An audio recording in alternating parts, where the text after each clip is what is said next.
Coucou tout le monde! Donc alors, j'ai décidé de carrément vous faire des mini vidéos parce que c'est vrai que je suis quelqu'un, j'aime beaucoup l'enseignement, la formation et si j'attends de préparer une formation pour vous de 45 minutes à chaque fois, je vais jamais poster de vidéo. Donc c'est pour ça que j'ai décidé que pour quand même on puisse avancer eh bien, dans l'amélioration de notre vie de couple, de nos vies de couple, l'épanouissement eh bien, de votre couple, je vais poster un maximum de vidéos de 5 minutes et au moins, eh bien, on va avancer ensemble tranquillement.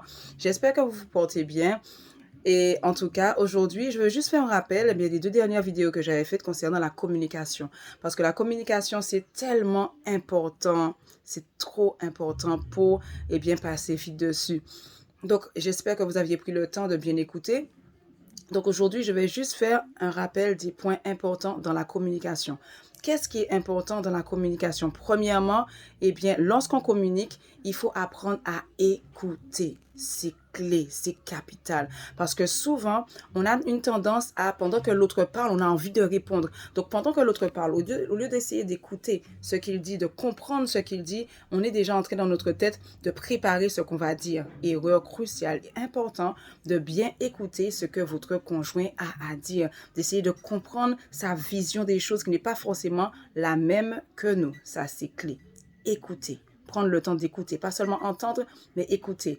Vérifiez aussi que vous ayez bien compris ce qu'il vous a dit, quitte à reformuler. Eh bien, chérie, donc, si j'ai bien compris, voilà ce que tu m'as dit, ce que tu m'as dit. Est-ce que c'est bien ça? Reformuler pour être sûr que vous êtes sur la même longueur d'onde. Troisième point clé, eh bien, vous rappelez que vous êtes une équipe. Vous n'êtes pas des ennemis. Ça veut dire que s'il y en a pas un, s'il y en a un qui gagne, non, vous n'êtes pas des ennemis. Vous êtes une équipe. C'est très important de vous le rappeler que vous n'êtes pas en combat l'un contre l'autre, mais que vous êtes ensemble pour pouvoir arriver là où vous voulez arriver, c'est-à-dire à l'épanouissement du couple. Et autre point encore qui est très important, soyez les meilleurs amis l'un de l'autre. Tu es une femme, tu dois vraiment faire en sorte d'être le meilleur ami de ton mari, la meilleure amie de ton mari. Il faut qu'il se sente en confiance, qu'il sente que quand il va te parler, il sait que, eh bien, chez toi, il va trouver un réconfort, il va trouver une parole de douceur. C'est ce que la parole de Dieu nous dit d'ailleurs, que la femme vertueuse, elle a toujours des paroles aimables. Il faut que quand ton mari vient te parler d'une situation, eh bien, que tu puisses avoir des paroles aimables, que tu puisses avoir de bons conseils à lui donner.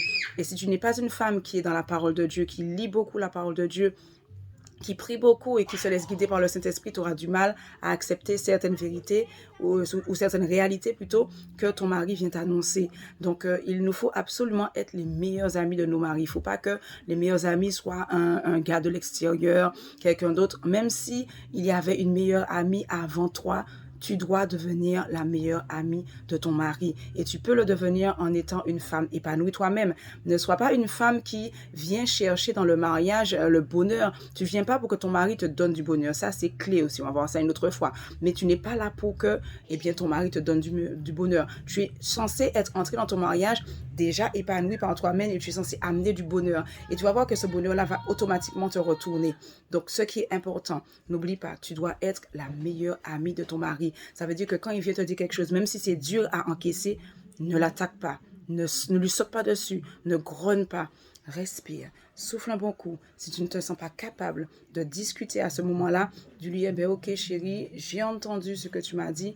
On va en parler un peu plus tard. Je ne me sens pas encore prête vraiment à en discuter. Et puis tu vas dans la prière, tu vas chanter, tu vas souffler, tu vas respirer, te promener, tu fais quelque chose. Mais il est important que tu sois sereine pour pouvoir bien communiquer. Parce que s'il sent une agressivité, même si tu ne parles pas, mais il sent sur ton visage, sur ta voix, il sent qu'au fond de toi, il y a un énervement, il y a quelque chose qui ne va pas, il va tout de suite se braquer, se refermer et il ne va plus rien dire. Ou encore, il va raconter à quelqu'un d'autre qui sera plus ouvert. Et généralement, c'est à ce moment-là que viennent d'autres femmes un peu opportunistes qui, soi-disant, font genre, elles le comprennent mieux que toi parce qu'elles sont à son écoute. Sois à son écoute.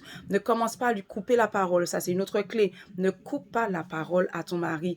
Apprends à rester zen, à bien écouter. Et surtout, lorsque tu veux lui communiquer quelque chose, éclaircis d'abord tes pensées. Il y a un philosophe qui a dit, ce qui se conçoit clairement s'énonce clairement. Donc, ça veut dire que si c'est clair dans ta tête, tu vas pouvoir bien l'expliquer et l'autre sera plus apte à comprendre ce qui te fait mal exactement. Il ne faut pas dire tout simplement, je n'aime pas ça et puis j'ai fini. Non, il faut mettre le doigt sur la douleur. Qu'est-ce que ça te fait exactement? Et ainsi, toutes ces clés-là te permettront de pouvoir avoir une communication efficace. Eh bien, je vous dis à très bientôt. Je vous promets de faire des efforts pour pouvoir poster au moins une vidéo par semaine. Et si Dieu me le permet, eh bien, je vais pouvoir faire plus souvent.